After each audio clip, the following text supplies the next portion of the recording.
Assalamualaikum warahmatullahi wabarakatuh. Balik lagi di IGTV kesayangan kita semua.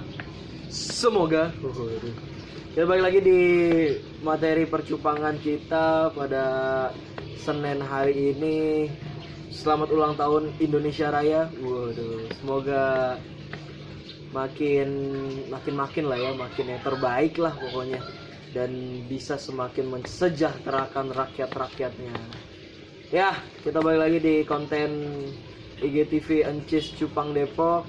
Kita sekarang mau ngomongin tentang janda. Waduh. Nah, Bang, bagus gak sih Bang kalau misalnya kita beli ikan cupang janda atau ngawinin ikan cupang janda? Tapi kalau ngawinin ikan cupang janda jangan dulu ke situ. Kita ngomongin tentang bagus gak sih Bang kalau kita beli ikan cupang janda.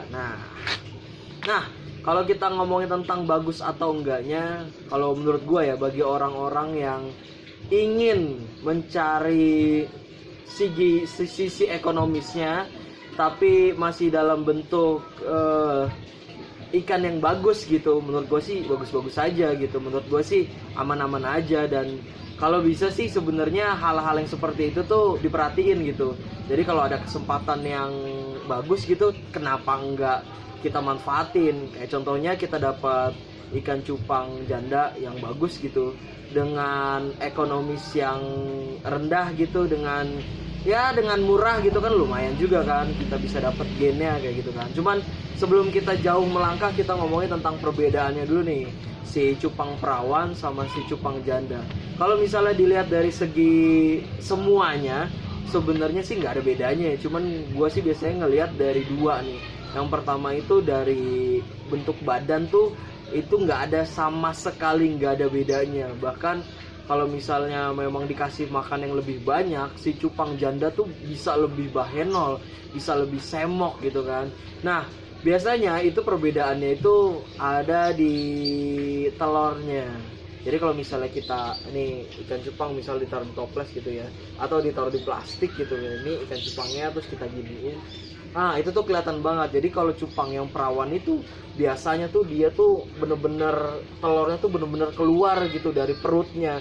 Itu menandakan kalau si cupangnya tuh perawan. Cuman biasanya kalau cupang-cupang yang janda, biasanya tuh nggak sama sekali kelihatan telurnya, nggak sama sekali keluar telurnya, padahal di perutnya banyak. Biasanya kayak gitu. Atau sebenarnya kalau dalam kondisi normal pun sama sekali nggak kelihatan mana yang janda sama yang nggak janda gitu kan. Bisa dilihat dari omongan penjualnya. Jadi kalau misalnya dibilang itu udah janda bang, itu tuh. Nah, dari situ kita ngomongin tentang mitosnya. Jadi mitosnya yang udah berkembang kan, katanya si ikan cupang janda ini lebih cenderung anakannya lebih banyak perempuan katanya tuh. Bener apa enggak? Gue nggak tahu ya. Menurut gue yang namanya mitos itu adalah sesuatu hal yang sebenarnya udah pernah terjadi gitu. Terus habis itu jangan sampai ada kejadian lagi tuh. Biasanya tuh mitos kayak gitu tuh. Cuman kalau misalnya diomongin secara pengalaman gue ngawinin ikan cupang janda berapa kali pun gitu ya. Maksudnya dia janda 2 kali, dia janda 3 kali gitu, dia janda 4 kali, itu nggak pernah tuh keluar cewek semua gitu. Jadi menurut gue sih ini mitos aja gitu kan. Terus yang kedua, biasanya tuh anakannya jelek-jelek katanya tuh. Anakannya bakal jelek-jelek bang. Gue juga nggak tahu nih jelek dalam arti apa tuh, gue juga nggak tahu. Yang setahu gue sih kalau misalnya ikan cupangnya bagus, kalau dikawinin itu sama sekali nggak merubah gen. Itu menurut gue ya. Menurut gue tuh nggak merubah gen. Nanti kita bakal ngomongin ke sana. Jadi ikan cupang kalau mau dikawinin berapapun, berapa kali pun, itu biasanya sama sekali nggak merubah gen. Jadi kalau dikatakan anakannya jelek, kalau misalnya emang dari bagan, ya emang bakal jadi jelek kayak gitu, emang bakal jadi bagan. Tapi kalau misalnya emang dari ibu, dari betina yang bagus gitu ya, jandaan yang bagus, terus habis itu apalagi kalau dihajar dengan cowokan yang bagus, dengan jantan yang bagus, menurut gue pun akan bagus-bagus aja kayak gitu. Terus yang ketiga, mitosnya tuh gennya bakal hilang. Katanya gennya bakal hilang.